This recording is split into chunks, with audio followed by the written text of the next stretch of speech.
वालेकुम, कैसे हो आप सब। उम्मीद है आप सब खैरियत से होंगे। गाइस, आज जो आपके लिए एक कैप्सूल लाया हूँ, एक प्रोडक्ट है ट्रांजामाइन, इसका ब्रांड नेम है। ये 500 mg कैप्सूल हैं। ट्रांजानेक्सामिक एसिड इसका साल्ट है।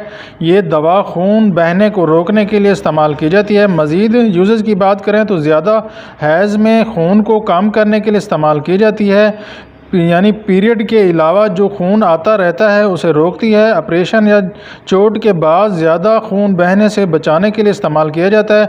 नाक से बार बार खून आने में इसको इस्तेमाल किया जाता है। दांत निकालने के बाद खून रोकने के लिए इस्तेमाल किया जाता है। कुछ बीमारियों की वजह से खून रोकने में मदद देती है।